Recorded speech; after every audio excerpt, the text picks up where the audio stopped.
आप सभी का वैशाली एचडी एकेडमी में, जहां पर दोस्तों आज हम प्रमुख क्वेश्चंस मैंने नॉर्मल डाली हुई संविधान की और बाकी जो है वो संविधान संशोधन की है। तो प्रस्तावना में जो स्वतंत्रता समानता है शब्द है ये दोस्तों कहाँ से लिया गया है? तो याद रखेंगे फ्रांस से लिया गया है। और फ्रांस की क्रांति कब हुई थी? तो वर्ष 1789 में हुई थी।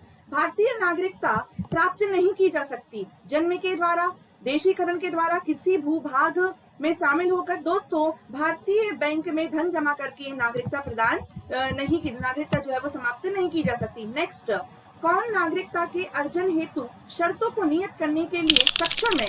नागरिकता के दोस्तों जो नागरिकता के अर्जन के लिए कौन सी शर्तें कौन बनाता है? तो यह संसद बनाता है। और राज्यों के विधानसभा सम्मिलित रूप से क्या बनाती है? तो नागरिकता के लिए संसद बनाती है नियम।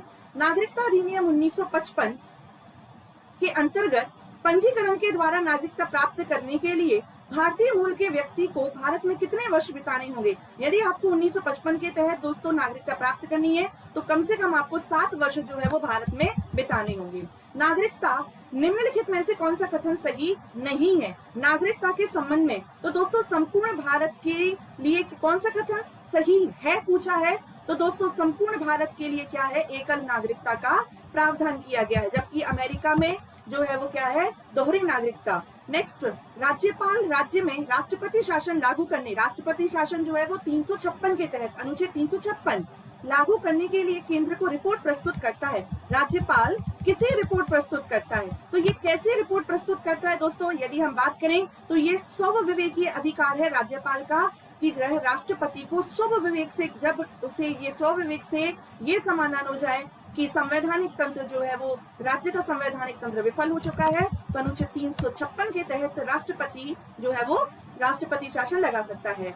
अपराधी गर्भवती स्त्री के दंड को कम करना, ये किस प्रकार का क्षमादान है? यदि कोई स्त्री गर्भवती है तो दोस्तों ये क्या है? विराम आ जाता है। क्या आ जाता है? तो विराम।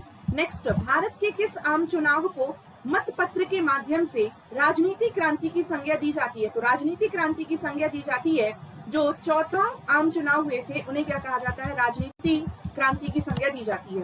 भारत शासन अधिनियम 1919 निम्नलिखित में से किसको स्पष्ट रूप से परिभाषित किया है? तो भारत शासन अधिनियम 1919 में आप याद रखेंगे कि केंद्रीय प्रांतीय सरकारों की अधिकारिता के संबंध में बात की गई थी, जहां पर प्रांतों में पहली बार वैध शासन की बात की गई थी और केंद्र को क्या बनाया गया था? द्विसदनात्मक बनाया गया था। सूची 1 को सूची 2 से सुमेलित करना है। दोस्तों जो मूल अधिकार है वो हमने कहाँ से लिए हैं? तो ये हमने अमेरिका से लिए हैं। संसदीय शासन प्रणाली कहाँ से ली है? संसदीय शासन प्रणाली हमने ब्रिटेन यूके से ली है। आपातकालीन उपबंध दोस्तों जर्मनी से। और नीति निर्देशक तत्व जो है वो याद रखेंगे आयरलैंड के संविधान से लिए हैं। नेक्स्ट क्वेश्चन है हमारा कि वरीयता के अनुक्रम के आधार पर वरीयता के अनुक्रम के आधार पर आपको बताना है। तो दोस्तों सबसे पहले क्या होता है? हाई कोर्ट का न्यायाधीश होता है, उसके बाद में उपसभापति, फिर उसके बाद में क्या होता है? महान्यायवादी। ये आप याद रखेंगे। नेक्स्ट बात करते हैं, संघ का यह कर्तव्य होगा कि वह बाह्य आक्रमण आंतरिक गड़बड़ी से प्रत्येक राज्य की रक्षा करे। ऐसा उपबंध किसमें कहा गया? तो अनुच्छेद 355 में इस बात का प्रावधान किया गया है कि जो संघ का ये कर्तव्य होगा कि प्रत्येक राज्य की वह बाह्य आक्रमण से रक्षा करे। अनुच्छेद 355 मोस्ट आईएमपी। लोकसभा का विरोधी दल पहला मान्यता प्राप्त नेता कौन सा था? तो लोकसभा का पहला, तो याद रखें कि वाई चौहान जो थे ये लोकसभा के पहले क्या थे? विरोधी दल के नेता थे। नेक्स्ट, भारत के किस राष्ट्रपति का आम चुनाव सहमति के फलस्वरूप हुआ था? जो राष्ट्रपति का जो चुनाव होता है वो एकल संक्रमणीय मत पद्धति के आधार पर होता है, जो आर्टिकल 54 और 55 है राष्ट्रपति के निर्वाचन से संबंधित है। और इसमें याद रखेंगे इनमें से कोई भी ऐसा नहीं था जिसमें आम सहमति के फलस्वरूप चुनाव हुआ था। एकल मतदाता पद्धति के आधार पर ही, एकल संक्रमणीय मत पद्धति के आधार पर ही चुनाव हुआ था। अध्यादेश, जो संसद में अध्यादेश लगता है वो 123 के अंतर्गत लगता है, और जो कि राज्य में अध्यादेश लगता है तो आप याद रखेंगे राज्यपाल लगाता है, अनुच्छेद 223 के अंतर्गत लगाता है। चलिए क्वेश्चन क्या है? अध्यादेश के संबंध में कौन सा कथन सही नहीं है? तो यह विधायी शक्ति से बिल्कुल सही है। इसमें संविधान संशोधन नहीं किया जाता है, ये भी सही है। राष्ट्रीय आपातकाल के दौरान इसे निलंबित किया जा सकता है, ये भी बिल्कुल सही है। राष्ट्रपति द्वारा कभी भी वापस नहीं किया जा सकता, ऐसा बिल्कुल भी नहीं है। राष्ट्रपति इसे कभी भी क्या कर सकता है, इस अध्यादेश को हटा सकता है। और 6 माह 6 सप्ताह इसका क्या रहता है, इसका समय रहता है। नेक्स्ट, इनमें से कौन भारत के कार्यवाहक राष्ट्रपति एवं राष्ट्रपति दोनों रहे हैं? दोस्तों याद रखेंगे, जो वेंकटगिरी है ना, वराहगिरी वेंकटगिरी जो है, तो बीवी गिरी की बात करें तो ये क्या है, कार्यवाहक राष्ट्रपति भी रहे हैं और भारत के राष्ट्रपति। भारतीय राजनीति में मैन ऑफ प्रिंसिपल किसे कहा जाता है? तो मैन ऑफ प्रिंसिपल के नाम से दोस्तों जल्दी से बताएं किसे कहा जाता है? लाल बहादुर शास्त्री जी को कहा जाता है मैन ऑफ प्रिंसिपल। दोस्तों आप कमेंट जरूर किया करें कि आपको वीडियो लेक्चर जो है वो कैसा लगा है। साथ ही साथ मेरे जो MPPSC रिलेटेड दिव्यास्त्र की टेस्ट सीरीज है वो आप क्वेश्चंस जरूर लगा लें, बहुत ही बेनिफिशियल है। शक्तियों का विभाजन एवं स्वतंत्र न्यायपालिका दो महत्वपूर्ण विशेषताएं हैं। ये किसकी है? शक्तियों का जो विभाजन किया गया है, ये किया गया है लोकतांत्रिक सरकार का लोकतांत्रिक स्वरूप दिखाने के लिए। किसके? लोकतांत्रिक स्वरूप के लिए। हमारी संविधान की प्रस्तावना किसका उल्लेख नहीं करती है पूछा है, तो न्याय का उल्लेख करती है, सामाजिक आर्थिक राजनीतिक न्याय, भ्रातृत्व का भी करती है। नेक्स्ट यदि हम बात करें तो वयस्क मताधिकार का नेतृत्व नहीं करती है, इसमें वयस्क मताधिकार की बात नहीं की गई है प्रस्तावना में।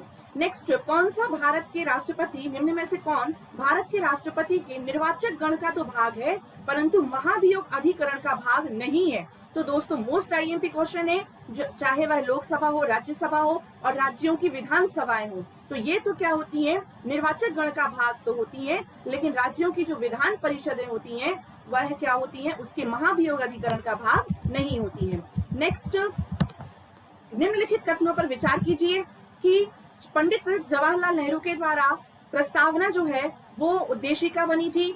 तो बिल्कुल सही है कि जो प्रस्तावना जो थी वही लास्ट में क्या बनती है, उद्देशिका बनती है, या उद्देशिका ही क्या बनती है, प्रस्तावना बनती है।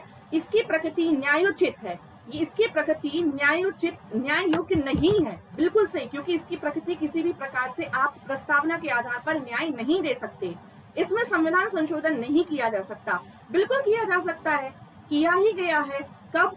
42वें संविधान संशोधन 1976 के तहत प्रस्तावना में 3 शब्द जो है समाजवादी धर्मनिरपेक्ष शब्द जो है वो जोड़े गए हैं। संविधान के विशिष्ट प्रावधानों को यह रद्द नहीं कर सकती, ये जो है वो बिल्कुल सही है। तो इसका जो राइट आंसर आएगा वो 1, 2 और 4 आएगा। इसमें संविधान संशोधन नहीं किया जा सकता, ये क्या है, ये गलत है। 1 मिनट का टाइम देंगे मुझे।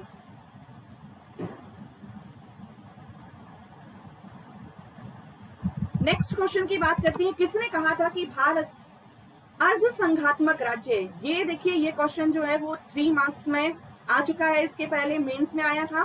तो किसने कहा था दोस्तों? ये कहा था KC वीर महोदय ने कहा है। ये आप याद रखें कि भारत एक अर्ध संघात्मक राज्य है। भारत क्या है? एक अर्ध संघात्मक राज्य है। नेक्स्ट, भारतीय राजनीतिक पद्धति के बारे में कौन सा कथन सही नहीं है पूछा है। क्या है, कौन सा कथन सही नहीं है? तो दोस्तों ये राष्ट्रीय पद्धति की सरकार नहीं है, बल्कि लोकतांत्रिक प्रजातांत्रिक पद्धति की सरकार है। धर्मनिरपेक्ष राज्य है, संसदीय पद्धति की सरकार है, संघीय नीति है, लेकिन राष्ट्रीय पद्धति की सरकार नहीं है। विवाह, विच्छेद, गोद लेना संविधान की 7वीं अनुसूची में निम्नलिखित में से किसके अंतर्गत सम्मिलित किए गया है? तो दोस्तों किसके अंतर्गत किया गया है? जो संवर्ती सूची है, सूची 3 को क्या कहा जाता है? संवर्ती सूची कहा जाता है, जिसके अंतर्गत विवाह, विच्छेद है ना, गोद लेना, ये जो है वो 7वीं अनुसूची में शामिल किया गया है। सम्मिलित करना है 7वीं अनुसूची। तो जब भी ऐसे कोई क्वेश्चंस आते हैं कूट मिलान वाले, तो आपको जो सबसे पहले पता हो आप उसको टिक कर लें। जैसे कि दोस्तों 8वीं अनुसूची में क्या कहा गया है? भाषाओं के बारे में कहा गया है। तो भाषाएं किसमें होगी? 8वीं अनुसूची में। फिर 7वीं अनुसूची में दोस्तों क्या किया गया है? विधायी शक्तियों का वितरण के बारे में बताया गया है।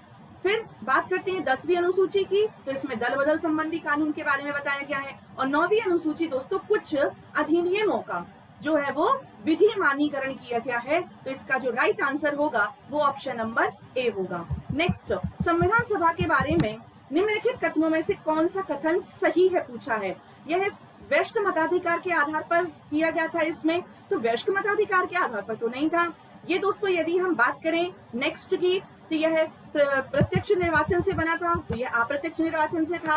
और नेक्स्ट यदि हम बात करें तो यह एक निकाय था। तो दोस्तों यह एक निकाय था? क्या यह निकाय था? तो यह निकाय नहीं था, जबकि विभिन्न समितियों के माध्यम से इसने कार्य किया था। तो ऑप्शन नंबर 1 और 4 होगा बिल्कुल सही, क्योंकि पहला क्या पूछा है, यह वरिष्ठ मताधिकार के आधार पर आधारित नहीं था।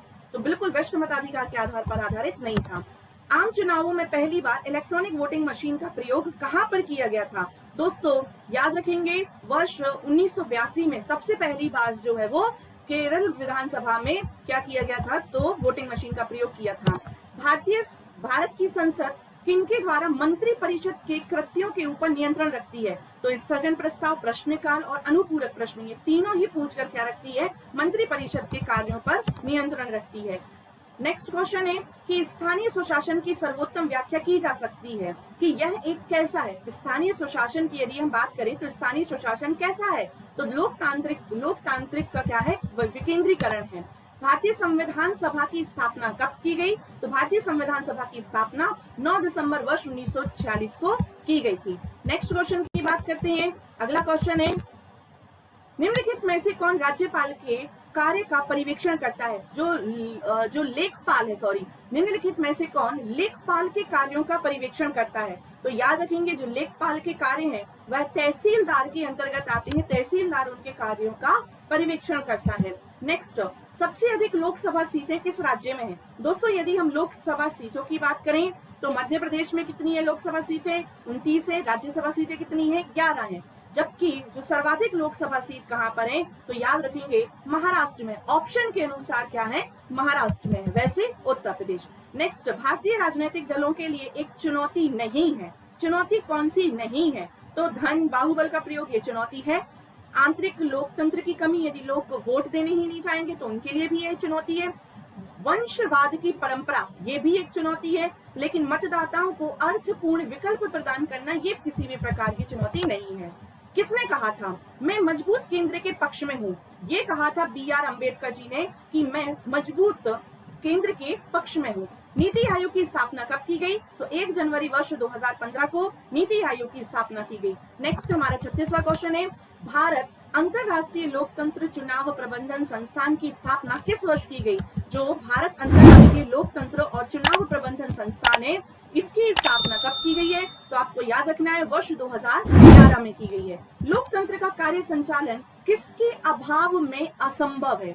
यदि कौन नहीं है लोकतंत्र में, तो जो कि कार्यों का संचालन जो है वो किसके अभाव में संभव नहीं है? तो दोस्तों यदि राजनीतिक दल ही नहीं होंगे तो लोकतंत्र का क्रियान्वयन कैसे किया जाएगा? प्रथम लोकसभा चुनाव में कितने राजनीतिक दलों का दर्जा प्रदान किया गया था? मोस्ट IMP क्वेश्चन है। तो दोस्तों जो 14 प्रथम लोकसभा चुनाव में कितने राजनीतिक दलों को? तो 14 राजनीतिक दलों को दर्जा दिया गया था। लोक सेवा आयोग के कार्यों का उल्लेख, दोस्तों कार्य बताए गए हैं अनुच्छेद 320 में बताए गए हैं। नेक्स्ट बात करते हैं, राज्यपाल के लिए एक मार्ग निर्देशक सिद्धांत निर्धारित करने की अनुशंसा किसने की थी? कि राज्यपाल के लिए एक मार्ग निर्देशक सिद्धांत निर्धारित करना चाहिए, ये कहा था प्रशासनिक सुधार आयोग ने कहा था। किसने कहा था? प्रशासनिक सुधार आयोग ने। संविधान के व्याख्याकार एवं संरक्षक कौन होता है? तो दोस्तों यदि हम बात करें तो सर्वोच्च न्यायालय क्या होता है? संविधान का रक्षक होता है। नेक्स्ट है, निम्नलिखित किन पक्षों पर रहते हुए फौजदारी मामलों में मुकदमा नहीं चलाया जा सकता? तो दोस्तों राष्ट्रपति, उपराष्ट्रपति और राज्यपाल यदि अपने पद पर है तो इनके विरुद्ध किसी भी प्रकार का फौजदारी मामलों पर मुकदमा नहीं चलाया जा सकता। तो आंसर क्या होगा इसका? 1, 2 और 4 कौन सा है ऑप्शन? ऑप्शन नंबर डी जो है वो इसका राइट आंसर है। नेक्स्ट बात करते हैं, भारतीय संविधान में समवर्ती सूची की अभिप्रेरणा कहां से ली गई है? मोस्ट IMP क्वेश्चन, ये ऑस्ट्रेलिया के संविधान से ली गई है समवर्ती सूची। किस भाग में नगर पालिकाओं के संबंध में प्रावधान किया गया है? तो भाग आप याद रखेंगे 9 का में या 9 है ना, भाग 9A में क्या किया गया है? वर्णन किया गया है। भारत के राष्ट्रपति महाभियोग की प्रक्रिया कैसी है? भारत के राष्ट्रपति की जो महाभियोग की प्रक्रिया है यह एक अर्ध न्यायिक प्रक्रिया है। याद रखें कैसी प्रक्रिया है? अर्ध न्यायिक प्रक्रिया है। नेक्स्ट, निम्नलिखित में से कौन सा प्रावधान कनाडा के संविधान से नहीं अपनाया गया है? कहां से? कनाडा के संविधान से नहीं अपनाया। हमने क्या नहीं अपनाया है? तो दोस्तों याद रखेंगे, राज्यसभा के लिए सदस्यों का नामांकन है ये हमने अपनाया नहीं है, जबकि सशक्त केंद्र के लिए एक संघीय व्यवस्था, राज्यपालों की नियुक्ति और परामर्शीय जो अधिकार है 143, ये किससे अपनाया गया है? कनाडा के संविधान से अपनाया गया है। नेक्स्ट, किस भारत के संविधान के अनुच्छेद 371 जी में विशेष प्रावधान किस राज्य की स्थिति को बताता है? तो 371 में दोस्तों मिजोरम के बारे में कहा गया, 371 जी में। नेक्स्ट, भारत का सबसे पुराना उच्च न्यायालय कौन सा है? दोस्तों भारत में जो सबसे पुराना उच्च न्यायालय है वह कौन सा है? कलकत्ता उच्च न्यायालय। याद रखेंगे, रेगुलेटिंग एक्ट आपको याद आ गया होगा, रेगुलेटिंग एक्ट वर्ष 1773। नेक्स्ट, कौन सा सुमेलित नहीं है? दोस्तों नगर पालिकाओं का गठन क्यों में किया गया है? आर में नगर पालिकाओं की संरचना है, जेड डी में जिला योजना समिति है, ये भी सही है। और यदि हम बात करें जेड ई की, तो इसमें महानगरीय योजनाओं को, महानगरीय समितियों के बारे में, महानगरीय योजना समिति के बारे में कहा गया है, अर्थात ऑप्शन नंबर डी जो है वो यह सुमेलित नहीं है। नेक्स्ट, निम्नलिखित में से किसकी स्थापना बी आर अम्बेडकर के द्वारा की गई थी? दोस्तों भीमराव अम्बेडकर ने निम्नलिखित में से किसकी स्थापना की है? तो जो स्वतंत्रता श्रमिक दल है, इनकी स्थापना जो है वो भीमराव अम्बेडकर के द्वारा की गई थी। नेक्स्ट क्वेश्चन आता है कि आम आदमी पार्टी का गठन किस वर्ष किया गया था, जिसे अभी एक राष्ट्रीय राजनीतिक दल का दर्जा मिल चुका है? तो दोस्तों आम आदमी पार्टी का जो गठन है, इससे क्वेश्चन आ सकता है, 2012 में किया गया था। संसद के दोनों सदनों को कितने दिन के अंदर युद्ध, बाहरी आक्रमण के कारण आपातकालीन स्थिति की घोषणा करने की मंजूरी देना होती है? तो दोस्तों यदि हम देखिए अनुच्छेद 352 के अंतर्गत 1 महीने के अंदर ही संसद के दोनों सदनों को क्या करना पड़ता है? इसमें आपातकाल की स्थिति की घोषणा करने की मंजूरी देनी पड़ती है। समवर्ती सूची में कौन सा विषय है? समवर्ती सूची के अंतर्गत दोस्तों याद रखेंगे श्रम कल्याण का विषय। किसका? श्रम कल्याण। भारत में केंद्र राज्य संबंध किस पर निर्भर करते हैं? भारत में जो केंद्र राज्य संबंध है दोस्तों वह संवैधानिक प्रावधानों पर निर्भर करते हैं, न्यायिक व्याख्या पर भी करते हैं, परंपरा और व्यवहार पर भी करते हैं, और साथ ही साथ बातचीत के लिए यंत्र विन्यास पर भी करते हैं। तो सभी के लिए इसका सभी जो है वो राइट आंसर है। नेक्स्ट आता है राज्य सूची का विषय है। तो राज्य सूची का कौन सा विषय है? दोस्तों पहला ही जो न्याय है, याद रखेंगे यह किसका विषय है? राज्य सूची का विषय है ना, जबकि परिवार नियोजन किस में आता है? तो समवर्ती सूची में। नेक्स्ट, जो सरकारी आयोग है इसका संबंध किससे है? दोस्तों केंद्र राज्य संबंध से संबंधित है सरकारी आयोग। प्रथम वित्त आयोग 280 में इसका वर्णन किया गया, अनुच्छेद 280 में वित्त आयोग का वर्णन किया गया, जिसमें कुल अध्यक्ष सहित 5 सदस्य होते हैं।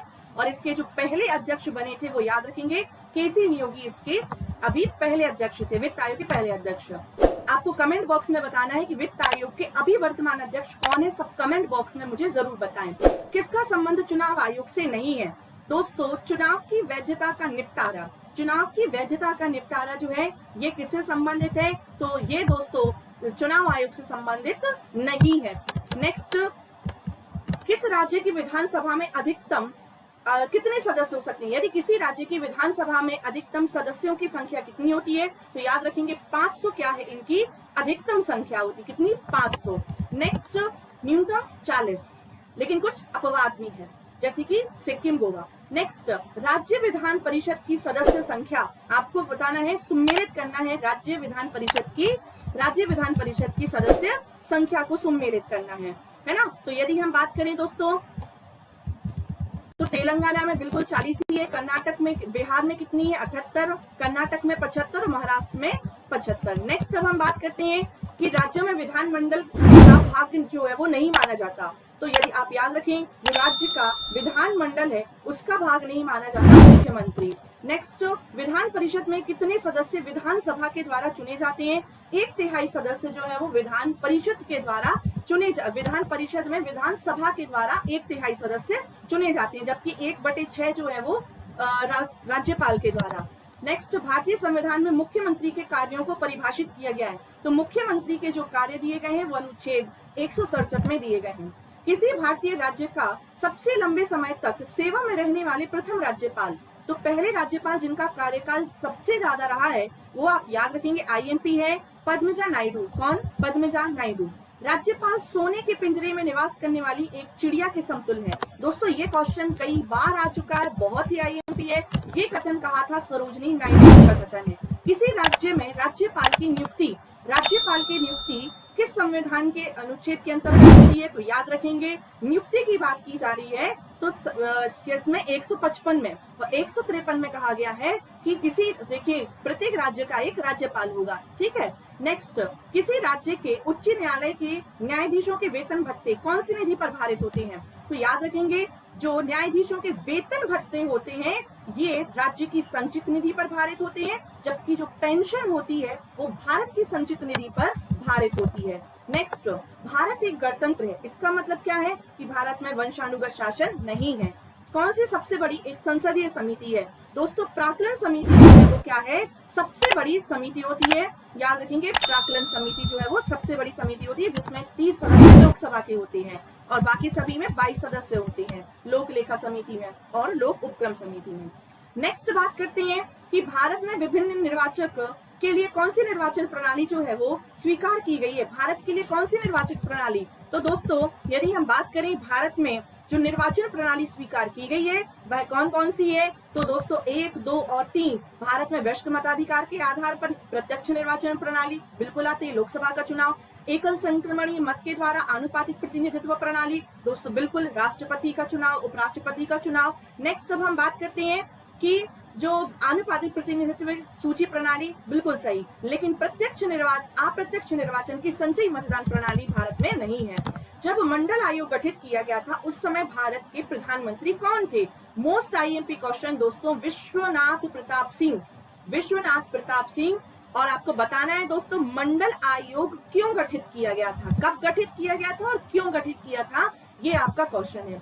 किसने देशी रियासतों को भारतीय संघ का अंग बनाने में महत्वपूर्ण भूमिका निभाई थी? दोस्तों सरदार वल्लभ भाई पटेल तो थे, साथ ही साथ पीवी मेनन भी थे। तो याद रखेंगे सरदार पटेल और पीवी मेनन। आज का लास्ट क्वेश्चन है, राज्य पुनर्गठन आयोग कब बनाया गया था, इसका गठन कब किया गया था? तो याद रखें दिसंबर वर्ष 1953 को राज्य पुनर्गठन आयोग का गठन किया गया था। फजल अली की अध्यक्षता में हृदयनाथ कुंजरू और के.एम. पडिक्कल के सदस्य थे। 3 सदस्यीय आयोग का गठन किया गया था। इसी के साथ मिलते हैं हम नेक्स्ट वीडियो में। जय हिंद, जय भारती।